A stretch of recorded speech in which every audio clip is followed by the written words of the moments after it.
Okay, welcome to the Wednesday webinar. I am now recording and I see a couple extra people hopping on, so we'll give them one moment. But I'm really excited to talk to you today about 10 touch points that lead to a renewal. So in the month of June, we're all talking about resident retention. And so last week's training, if you're not on it, was 14 creative renewal incentives that all cost less than $250. And we will bring some of that up and talk about that in one of these touch points. So if you did miss it, I really encourage you to either hop on the podcast and listen to that episode, or go ahead and go back to the replay and find that on the blog and get caught up. So without further ado, let's increase those no-brainer renewals. In last week's training, we talked about the renewals who were on the fence. You were about to give them a renewal letter, and they really didn't know which way they were going to go. What we're going to talk about today is trying to create residents who, when you are going to give them that renewal letter or offer, it is a no-brainer. They know they're staying, they love your community, and they wouldn't even think about going anywhere else. So does this training apply to you? Couple bullet points to kind of just do as a check basis to make sure that this is worth your hour. Your time is your most valuable resource. So I want to make sure that you are going to benefit from the value that this class has today. And so the first one is, when you and your team are drafting your renewal offers, is it sometimes the very first time you're looking at a renewal? If so, you're going to want to stay here and listen. If your team has less than a 60% renewal percentage on average for the month, this is a good one for you. Do you feel unorganized when it comes to your renewal expiration management and your renewal follow-up? So if you're looking for a system or kind of a checks and balance to your renewal program, this is going to be perfect. And lastly, I think this applies to almost everyone. Do you jump for joy when you send out a renewal offer and get back a signed lease in 15 minutes? Those are for the people who are using e-signature leads. I know not everyone who's joining or everyone that might be listening to this has that capability to do e-signatures for all of their lease documents, but that would absolutely happen. Is if you have a no-brainer renewal, you send out the offer, and within 15 minutes, you have everything signed, you're good to go. We love that, and we would want more of that every day of the week. So take out a pen and paper, and you want to think about your current renewal strategy as we walk through this. Does it need tweaking? Is it lock solid? What kind of things are you doing really well, and what kind of things can you improve? And as you take notes today, I want to really encourage you to put a circle around anything that is an action item. So your notes are fine. You just want to reference those, and they're great for retaining your learning. But if there's an action item, we want to notate that just a little bit differently. So go ahead and put a circle around that so that when the webinar is over, you can see, okay, I have 5 action items that I really want to implement, because it's okay to take a lot of training, but if you don't implement any, it does you no good. So we really, really, really want action after this webinar. We're going to take you from move-in, residency to renewal, and we're going to go over 10 touch points that really just lead to a no-brainer renewal. Before we get into those 10 touch points, though, I do want to reference something that I talk about all the time, just in case this is your first webinar or first kind of time taking one of my trainings. I often reference a resident equity bank. And so on the screen, for those of you who are on the podcast, I'll just describe it. On the screen right now is one piggy bank on the left that is so full and it's in perfect condition that there's money overflowing. And on the right is a piggy bank that has been smashed. It is in pieces. There is no money left in the bank.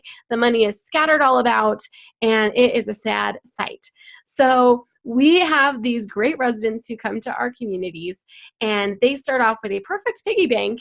And the more positive interactions we have with them, we have a great tour that converts to a lease. Great, it starts to get filled up. They have an amazing move-in experience. It gets filled up some more. And hopefully we always have resident equity. We've done a really good job so that when a problem does arise, because it's not if, it's when a problem does arise, we have enough kind of stored up grace with them to say, hey, we've got your back and we'll overcome this.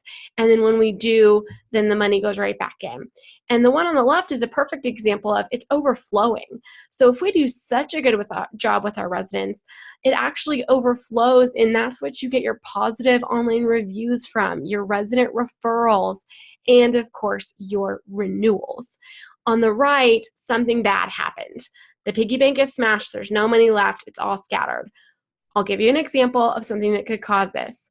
A flood went on in their apartment and ruined everything. You know, that's going to smash a piggy bank. Can it be repaired? Absolutely.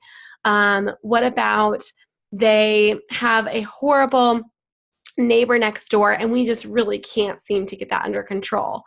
It's going to take all of the equity out of that bank until eventually it would get smashed if we didn't fix the problem. So just kind of know that this concept exists, and when I train, I often reference it because it's more of your gauge of resident satisfaction, and it's just such a positive illustration of kind of how to think about that. So let's get into it. Touch point number 1 does start at the move-in. Don't worry, we're not going to go through every little month of the lease, but you always want to start at the move-in because there is a direct correlation between a resident's move-in experience and their decision to renew, despite the length of time in between. Let's go over what would happen if they had a bad move-in experience. We never want that to happen, but let's say that it does. They got their lease signed, they're all excited, the moving truck is ready to go, and they walk in and wah. You said there was going to be new carpet, and there's not, and the carpet has stains in it.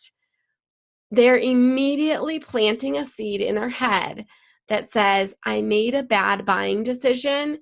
I have to live with it because I'm in contract, but this is not my home forever. They detach themselves from making that their home. And it's really hard to overcome that and result in a renewal. So I would really encourage you to be almost hyper vigilant with your renewals. So let's look at the below the screen. What should we do? Well, first we want to make sure that the whole team is up to speed on what a proper move-in experience should look and feel like. I'm a big proponent of how things make you feel. So take your new associates and take even people who, if this is something you struggle with, take all the team members to a perfect turn and say, hey, how does this make you feel? Do you notice these little things that are done that sometimes get missed on other turns? And make sure that everyone is up to speed so that when they do walk it, they know what expectations are. They know if it feels a little bit off. They know if it looks a little bit off. And then have multiple people walk the home prior to move-in. So yes, have your maintenance professionals as well as your office team walk the move-in. But I put a couple of extra notes because this is really what's going to differentiate you. So make sure to check all your keys. It seems really simple, but it very rarely gets done. Check your mailbox keys. Take out the old mail and put the little letter from if you're in the United States, put the little USPS letter filled out with their name so that there's no lag in their mail forwarding process. Make sure to check their fobs, your gate keys, your amenity keys. Do they have a garage and they have a garage remote? Let's check that. And then take the move-in check sheet that you are going to ask them to fill out, take it with you on that walk, and go ahead and pre-fill out anything that you know needs to be noted, not because it's going to be corrected, but because it's a condition of the apartment or a condition of the home. So for example, if there's a small dent in the refrigerator, we're never going to fix that. It's just going to have a small dent. But put that on their check sheet and say, small dent on the bottom left of the refrigerator, and take a quick picture. And then that way, when you go to move in with them and you hopefully are walking them to their new home, You can say, I've already pre-filled this out with things that I noticed, but I really want your opinion too. So let's go ahead and walk through your home and add anything else.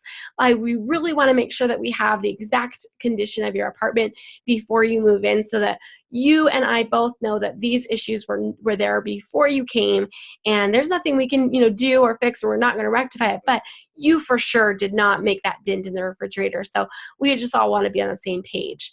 And then while you're in the home, have them sign it, take it back and say, great, I'll scan it in and send you that email. And that way it gets in your file. Oftentimes when you're doing a file audit, this piece is missing. So sorry to go a little bit on a squirrel of that, but those are just good practices that we can talk about anytime, no matter what, because I feel like it. And then lastly, complete a move-in follow-up. This is really great if it's done by the property manager themselves, but if it's not, just a team member. Have maintenance do it. Whatever, but after a few days of living there, they might have questions. And if they don't have questions about their home, they might have questions about the area. They just moved there. Have they lived there before? Do they know where a restaurant is, a dry cleaners, the grocery store? Check in with them and say, we're so happy to have you here as a resident. Is there any questions you have about your home or the neighborhood? I'd love to answer them for you. That is just going to go so far. And what that does is plants the good seeds, the seeds that say, wow, this feels like home. I want to stay here for a while. And it helps be that touch point to a renewal. Number 2, resident events. So resident events don't have to break the bank, but they do have to be 2 things: consistent and done with a joyful spirit. So some people have a good budget and can do resident events every single month. If you're on a lease up, hey, you might be doing them weekly or bi-weekly. That's awesome. But regardless of what the event costs, just make sure they're consistent. Are you doing them once a month, or are you doing them once a quarter? And then plan them out. And when you do them with a joyful spirit. Everyone's been to a resident event, if you've been in the industry for long, where there's that one team member who just really didn't want to be there, and they're walking, great. They're just kind of, I can curse, like half-assing it. And you're like, man, the residents see that. So anyone that's going to participate in hosting these resident events, make sure that you're putting your best foot forward, that they're engaged with the residents, that they're really trying to serve them and make them have a good time. So what should you do? Based on your budget, property size, and demographic, we need to determine how often you're going to host a resident event. And then what I'd encourage you to do is take the entire fiscal year that you have remaining and create a calendar and know what you're going to do. You already have your budget for that fiscal year done. You can't change the funds, but you can make sure to maximize what you do have. So look at your budget, look at how many residents you have. If you have a smaller property, say 75 units, are you really going to do a resident event every month? You're probably not going to get great attendance. So even if you had the best budget in the world, it probably still wouldn't make sense for you. Maybe every other month or maybe quarterly would make more sense to have a higher involvement level. So decide that and then create the plan on the calendar. And what this does is it allows your whole team and even your residents to see, hey, I know what's coming up next, and I want to either participate or not participate. And for your team, what do I need to do to prepare for this? It gets them ahead of it so that it's not a mad dash scramble to get everything together at the last minute. Next, over communicate these events to your residents. So if you have an elevator, put it in the notes there. If you do a newsletter, which I encourage you to do, if you need a free one, go to my website. But if you do a resident newsletter, put it in there. If you have bulletin boards, if you have an app for your property, put it there. Just wherever you do an e-blast, over communicate it.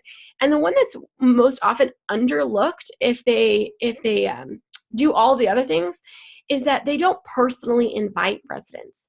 And that's a big miss.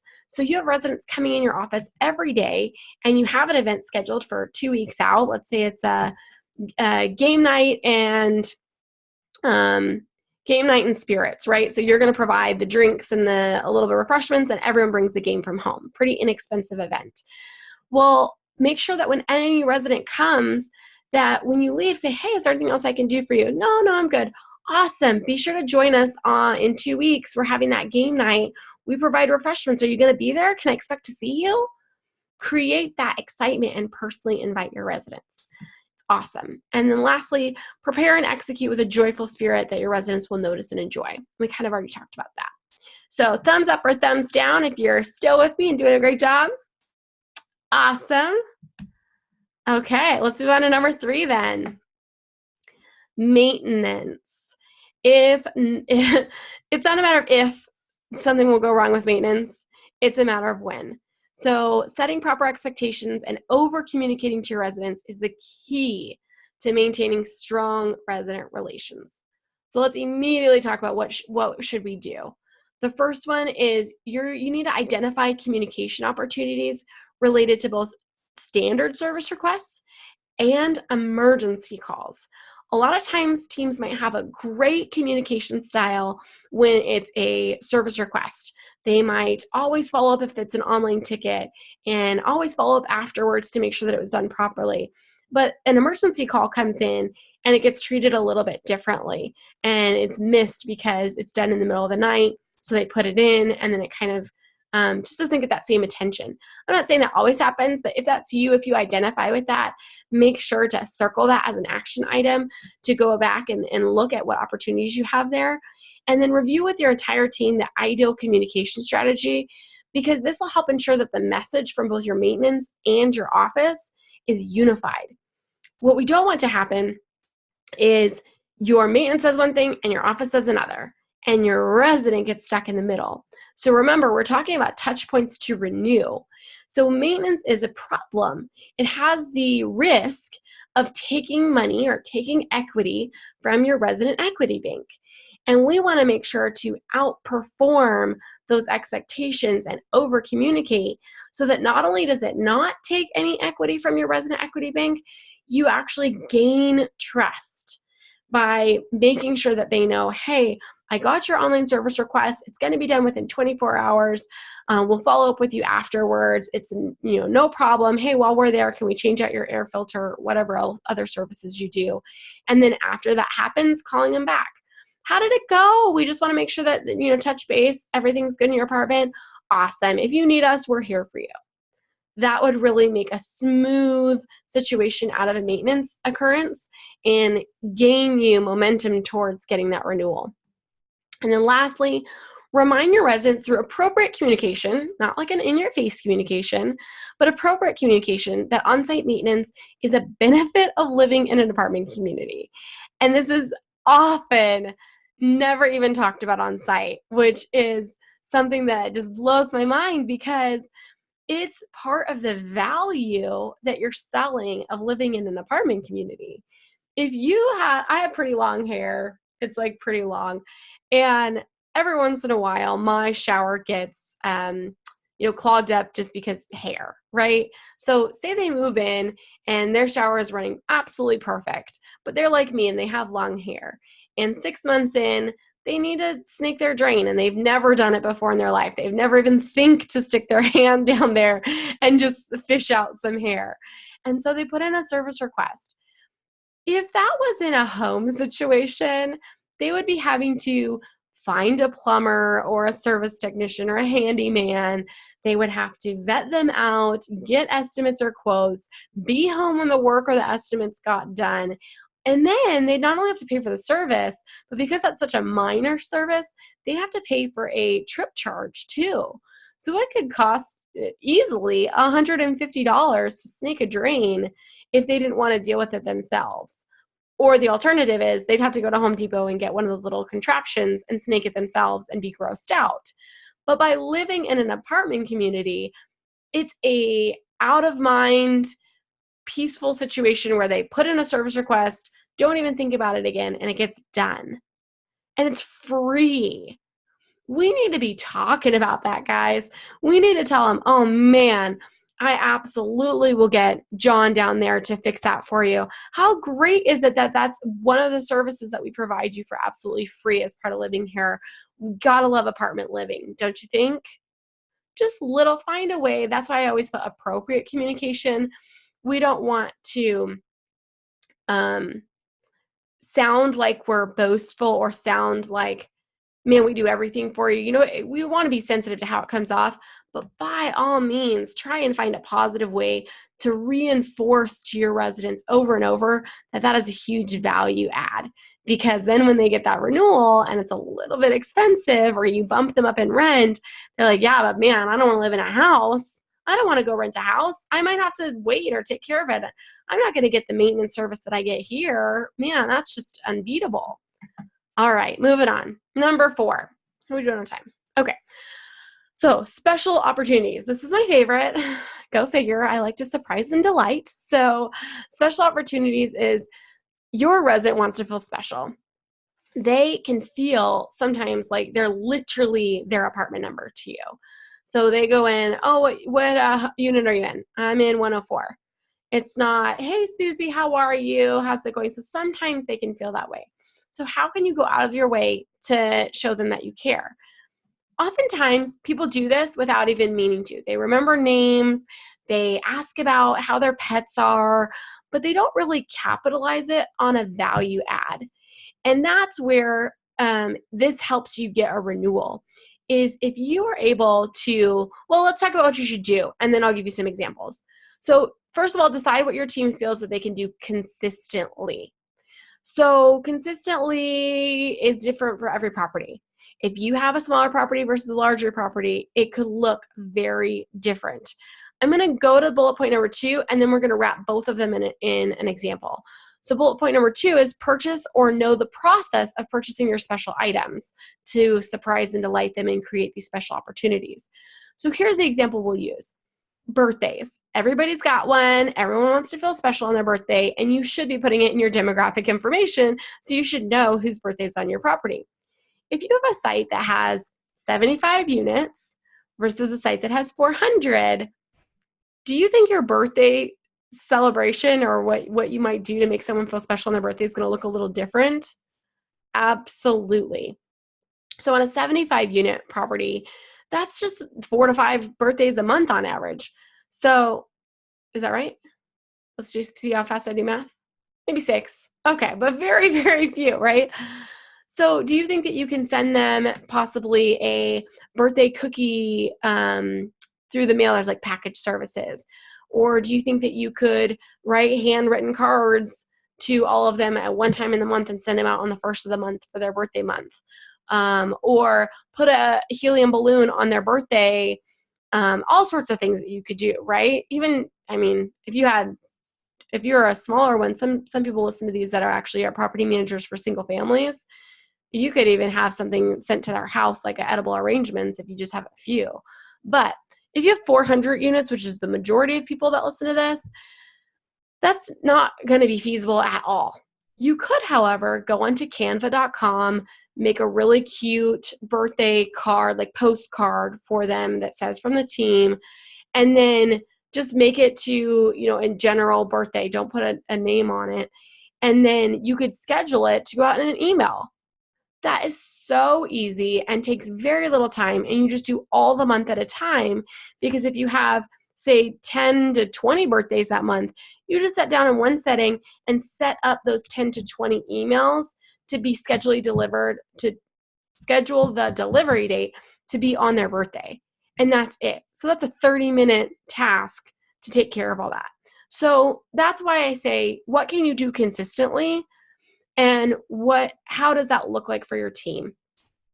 Another thing too is start taking diligent notes in whatever system you use when you have an interaction. So like I said a moment ago, you do this inherently. You ask about their pets, you ask about what they like. But without taking notes, you shortchange yourself. So let's say resident Beth comes in and she says, oh my gosh, I'm just getting back into hiking. I went to this new trail. It's so great. And I want to start going once a week. And you say, man, that sounds awesome. I've hiked that trail. It's beautiful. Make sure to go in the morning. Or, man, there's a lot of good wildflowers on there. Make that note in your system so that next time you see Beth at your coffee bar and she's filling up on coffee, don't let that opportunity pass. Go in your system and say, oh, what's going on with Beth? Oh, that's right. She was in hiking. And go to Beth and say, how's your hiking going? have you been back out there? And that will mean so much to her. And what else this does is say you're awesome at doing it, but your teammates aren't, or vice versa. If everyone keeps notes of what's going on in residents' lives, it allows everyone to give good service. So just because you're not there, if the office is a little bit slower and your counterpart is there and they look her up and say, oh, there was hiking, then they can go over to Beth and say, hey, Rebecca was telling me that you said you started hiking. How's it going? I love that place too. And now she really feels welcome by the whole team. So go that extra mile, take some extra notes, and it really comes into play with what we talked about last week of creating renewal offers. That way you know kind of what that person likes and how to personalize it a lot better without having to think on the spot about past conversations you've had over an entire year of her lease. All right, I get a quick drink of water. Number 5. This one's going to sound a lot more familiar, is 120 days prior to the end of their lease. So warm check-in helps you gauge where that resident's equity bank level's at. Do you need to make some extra deposits? Because if so, at 120 days prior, you still have a little time. So what should you do? This one's very tactile. It's just real straightforward. Pull a lease expiration report for 3 months out, and then touch base with your possible renewals and ask them, how are you doing? Are you happy? Do you need anything? And then they're going to give you one of 2 responses. Yep, they're totally happy. And if so, thank them for being a resident. Don't you dare bring up that the renewal's around the corner. Just thank them for being a resident and be like, great, we're so happy to have you as a resident. If you need anything from us, we're here. On the flip side, if they are not happy and they said, well, I don't know why you're calling me. My neighbor's still super loud and you don't seem to be doing anything about it. Okay, we need to go to touch point number 6 immediately. And so that's what we'll do here today. Is touch point number 6 is damage control. Damage control hopefully should never be needed, but that's not the reality. We do need damage control, so we need to have a game plan for it. So sometimes we need to repair the relationship and instill the trust and build value fast. So what should you do if that's the case? You've done your 120-day check-in and they're not happy. Well, first of all, involve your leadership team. Get your property manager, your regional manager, whoever it is in your chain, get them involved, and then gather some information and listen. That is in all capital letters if you're not watching this live. Listen to your residents' concerns. So by listening and not responding, not trying to solve, that allows your resident to vent, which is sometimes the only thing that they really wanted to do. But additionally, you're not there to solve the problem. You need to involve leadership. You need to find out multiple options. You're just there to listen and gather facts. Then tell them, okay, great. Thank you so much for taking the time to explain this to me. I'm going to go ahead and think of some options, try and figure out a solution, fact check some things, and get back to you. Do residents always tell you the truth 100% of the time? No way. So some things that they're going to tell you, you might need to fact check. So if you just go into damage control mode without taking a breath, it could get you in more trouble than you already were to begin with. So then hang up the phone with them or however you're talking to them, brainstorm multiple options. Have whoever has built the most trust then present these options with forwarding the best one up front. So how this looks is a little different than maybe some of the companies that you've worked for have kind of recommended, and they just say, oh, give it to the property manager, they can handle it all. Well, I'm going to encourage you to empower your teams, because say I'm an assistant property manager and I'm the one doing all the renewal calls, and resident Rick was talking to me and telling me all about his troubles with his neighbor. He spent that time talking to me. He feels like I've heard him. I know what's going on. So if all of a sudden you put the property manager on to present the options, he might feel like he has to re-explain himself or he's getting shuffled around. But if I can get back on the phone with him and say, hey, I've talked with my leadership team. Here's some options that we've come up with that we can move forward with. What do you think is best? Then he's going to know, hey, you involved them, got the right answers, and you could handle it all. And he doesn't feel like he needs to re-explain himself. But the last thing you need to do after figuring out which option you're going to move forward with and getting it done is you need to follow up and ensure the resident's satisfied. Now that does need to be by a property manager and or a regional, depending on the severity of the damage control. And the reason why is because you need to make sure that someone who has influence to change things is the one doing the satisfaction checkup. The property manager would get on in our example that we're rolling with and say, hey, I know that Rebecca, the assistant manager, took care of you and we went forward with this option and it all got done. How did it go? I'm so glad that we could figure that out for you. I'm sorry that it came up. Then he can feel really loved and supported by the whole team, like management's involved, and like we really went to the nth degree to make sure that he was happy. All right, damage control. And then touch point number 7. All right, we're on the home stretch, guys. The renewal offer. Notice I don't say renewal letter, because think about what you're offering. If you're asking for an entire new contract and the rent is just $1,000 a month, what you're asking for is $12,000. It's a $12,000 commitment, guys. So if this is a bigger deal than an email that just says, hey, here's your options, pick, or even a letter that says, hey, here's your options, pick, you're doing another sale. You are selling another $12,000, and that is a depending on where you are in the country, $1,000 is an unheard of rent, but that is just this example. What if you're at a property that the rent is $3,000 a month? That's a $36,000 contract. Please do not just send a letter to try and gain a $36,000 contract. Do something different. So what should you do? First, you should go back to last week's webinar and take a listen to 14 creative renewal incentives that you can immediately enact. That will help. But realistically, review your upcoming renewals and the percent of increase. So it's going to sound different and look different for your renewal offer if you have a 4% or an 8% renewal increase versus a 1 or none. So what are your market conditions? What are you increasing them? And how does that look? And then additionally, how many renewals do you have? Is it a light month and you only have a couple? Or is this the heat of summer and man, you have way too many expirations than you're supposed to, and you need to make sure that you close the back door this month more critically than other months that are a little lighter on the renewals. So that's going to influence your renewal offer too. Then determine how you want to present your offer and involve your team. So that's where those 14 creative renewal incentives come in. Do you want to do something special? Are you doing 3 incentives and doing them for everybody? Are you only targeting the incentives for people that are on the fence? Are you changing it up and doing something for dog owners who have pet rent that you just increased versus people who don't? So decide what your strategy is going to be for the renewal offer. And then lastly, present the offer with gratitude for their past residency and hope for the continued positive relationship. So always approach it, no matter what, with gratitude.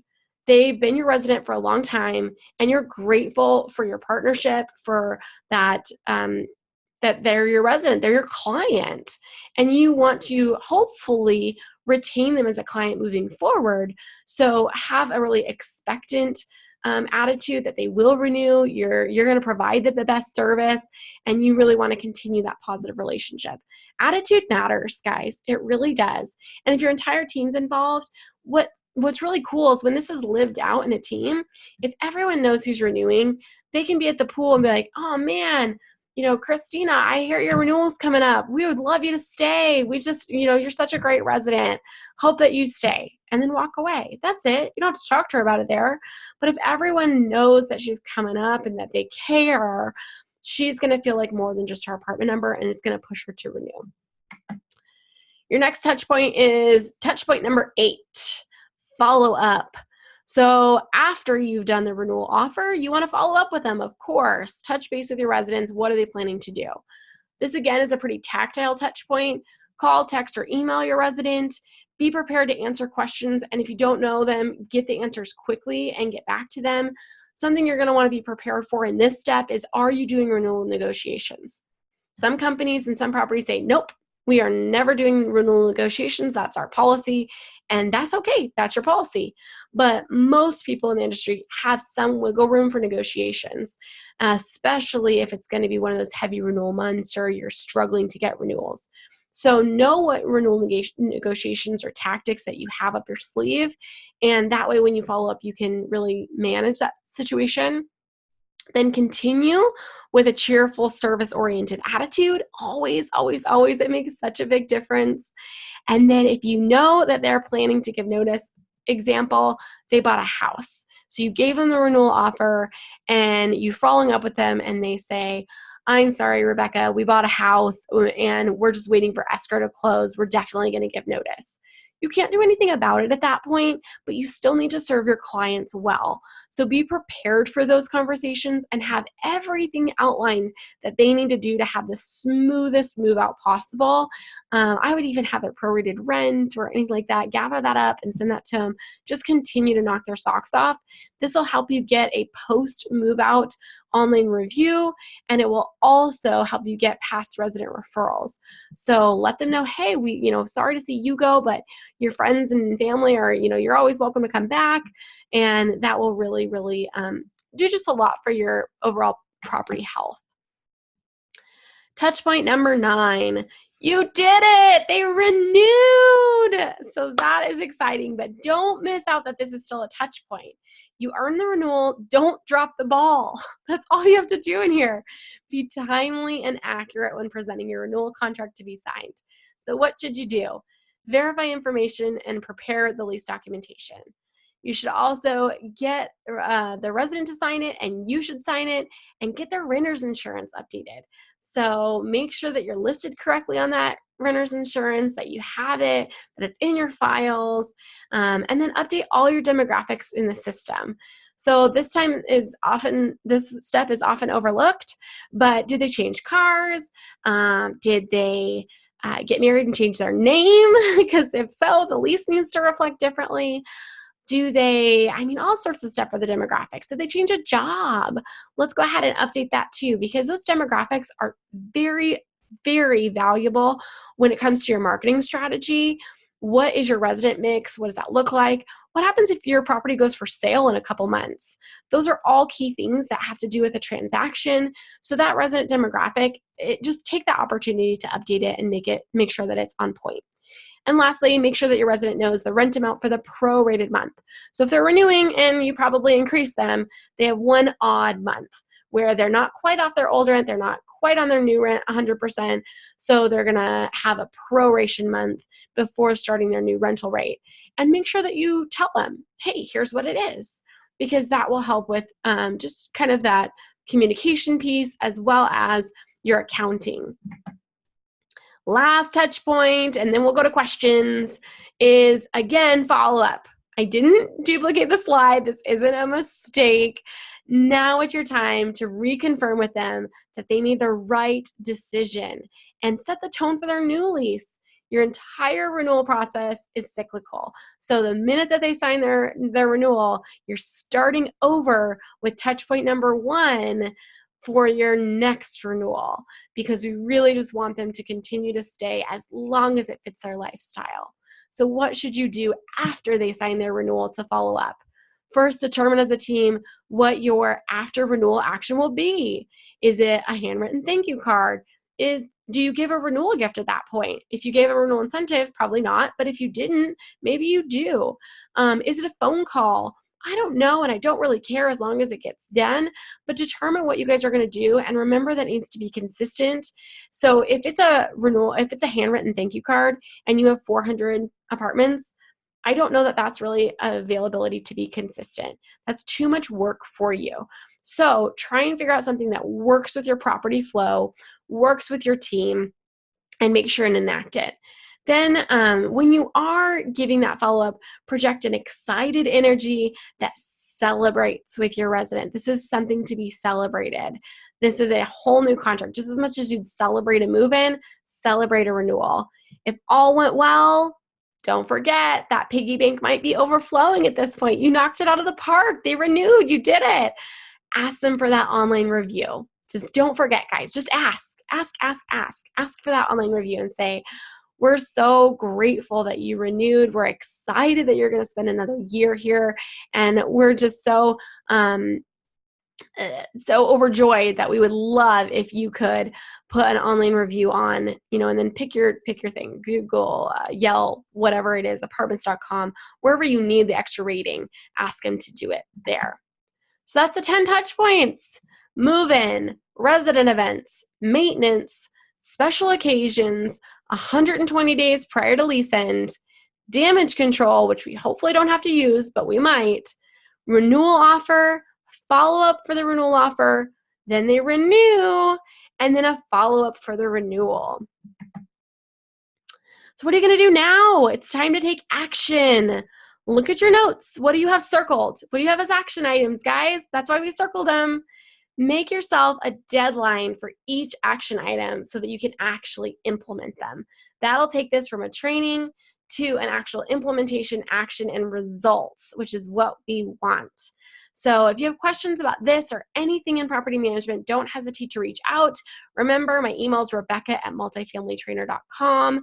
And if you need to catch the replay or want someone else to listen to this, if you're not on the live version, check out the Multifamily Trainer podcast. And then now what I'm going to do is just stop the recording and we will go into live Q&A for your specific questions. And I actually see them starting to roll in now. So this is exciting and we will get to it. Just give me 1 second, guys.